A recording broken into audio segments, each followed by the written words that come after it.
It's so funny. Exactly 24 hours ago, Nessa was on our couch and said the exact same thing. Wait, really? She shared the exact same story about you, coming off stage and being on this other level. Nessa's precious. She's awesome. She's literally the best. Like, I think we teach each other a lot, you know. She's taught me so much already, and that's what being an artist is, you know. It's like learning from those around you that you respect and care about. What does the title Tell Me About Tomorrow mean? What do you think it means? Like, what do you hear when you hear it? It means, like, let's talk about our future. Yeah. Right? Mm-hmm. It can mean anything it needs to mean for anyone, but for me personally, it's supposed to be a symbol of hope, you know? Like, I've dealt with a couple different scenarios where, you know, the picture is me as a baby, right, in a bathtub with bubbles, and I'm, like, smiling. In that moment, like, I'm not conscious enough to worry about what I'm doing or, like, what's happening tomorrow. I don't even know what tomorrow is, you know, like, but my mom's gonna, like, tell me about it anyway, and that type of stuff breeds, like, comfort. You know, I built a relationship from it. Whenever we talk about Cooper, my roommate, who's sober now. He's been sober 8 months, but there was a time where he was struggling with really big drug addiction, you know, and I would tell him, like, dude, just, like, it's gonna get better, like, and in my head I was thinking, like, I just gotta, like, tell him about tomorrow, you know, get him to hold on to tomorrow. So many different reasons. One day we were just thinking of a name, and it really just came to me nonchalantly, and I was like, what about Tell Me About Tomorrow? And it just stuck. That was, like, one of the only things that stuck. That and the cover photo are the only things that stuck for, like, a year. Everything else changed, like all the music and everything. Really? Yeah. You know what song stuck out to me? A Wasted Year. So good. Did you sample Feeling This and That? Yes. Okay, I thought so. Yes. Oh my gosh, I was just talking to Travis. It's my favorite song on the album. Besides Wannabe and Tell Me About Tomorrow, those two are really stick to me, like, really deep down. One makes me cry, and the other one just is such an honor because I'm with Kels. But A Wasted Year is my favorite song. Funny about that song, it was going to be an interpolation of a different song of theirs, and we did it, and it ended up not working out, so we put it on that one, and it was much better. So I love it. It's so funny. That's the one song. That's another song, though, that's the one song I mentioned earlier that Travis and them came to me and was like, yo, we should make this. I didn't write that chorus or anything. What about DTA? I've had DTA for a long time. Great song. Thank you. Funny enough, like, I had that song, like, a while back, and then Cooper leaked it online. And when I was, like, on the rooftop with Ian, and so I got a bunch of, it was like, whatever. Was there hate on that because you mentioned, I guess it's a song about an ex, right? Like, yeah, you fought over a dog? Yeah, that they hated on it because, I wrote a song about an ex. Not like anyone else in the world has ever written a song about their ex. No, nobody's ever done that.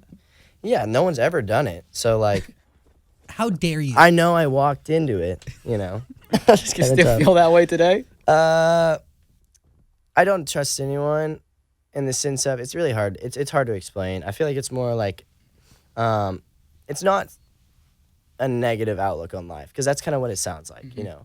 It's more so just knowing that really at the end, like when I was in jail, in the cell, like, or Travis when he was, like, left alone, you know, the plane crash, like, in the end you only have yourself.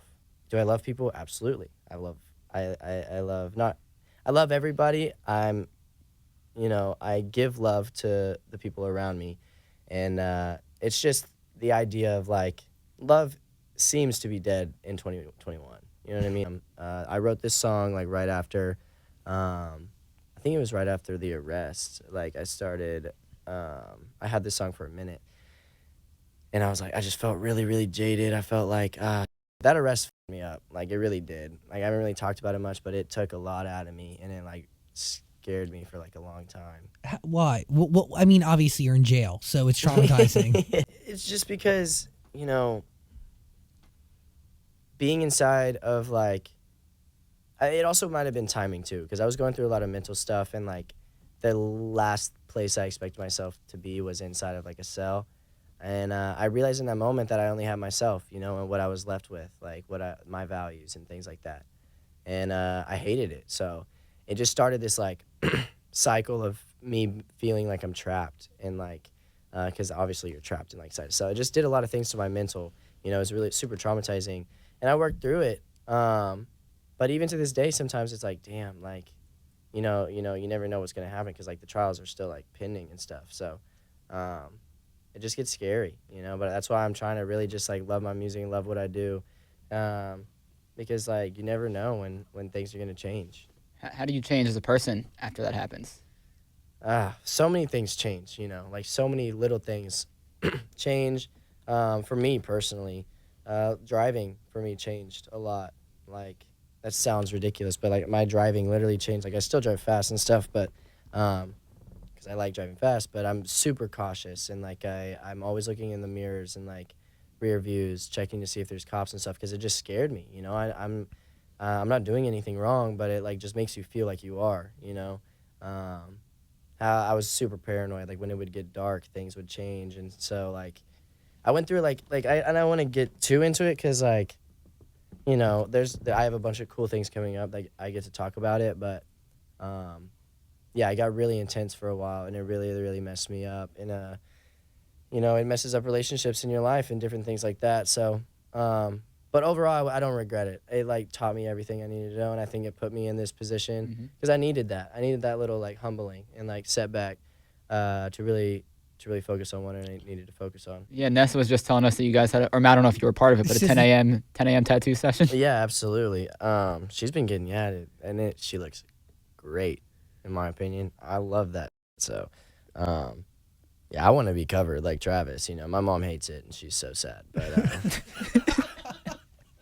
but I put a sperm on my leg because I got a tattoo gun. All right. Okay, do y'all want to know the real truth? Yeah. All right, I'll tell you guys the real truth. All right, so I only don't say this because I love art, right? And I draw, and I do a lot. I saw these things on Pinterest, right? And I thought they were ghosts, okay?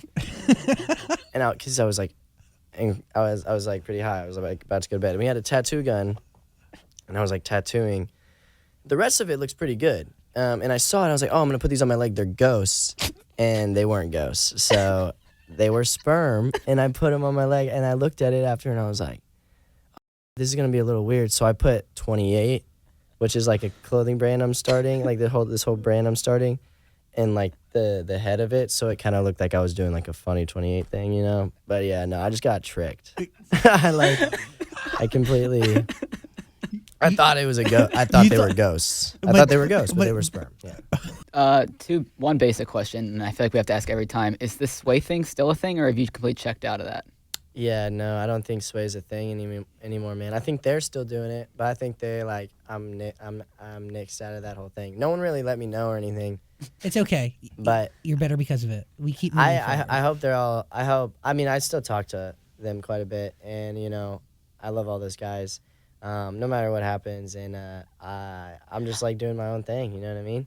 I think all of them are really doing their own thing. I have a private show coming up with like 200 people in the rock scene. I promise you that show is probably going to be more memorable than a lot of other ones that have thousands and thousands of people, you know, that get flooded into the process of just like touring. So I really just want to be like a symbol for people to kind of I just want to bring back what's real, you know, and I don't necessarily know everything that's real, but I know what's real to me. So I think if we all work together, we could all figure it out, you know? Do you think the love for music is why you and Nessa click so well?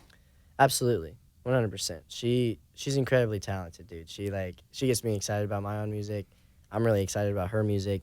And it's been funny because like we've had to like, you know, like really kind of watch what we say on everything. But we're at a point now where it's like we're really just happy, you know.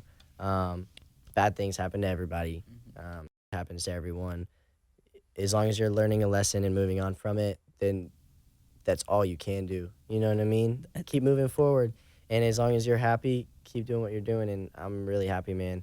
And she makes me want to be a better person. So, like, I don't think that you could ask for anything else. That is literally the best thing in a relationship. Yeah. Oh, my gosh. She really does, you know, and you hope the best for everybody. But when you have something good and you fought for it, you know, you're not going to, like, let it go.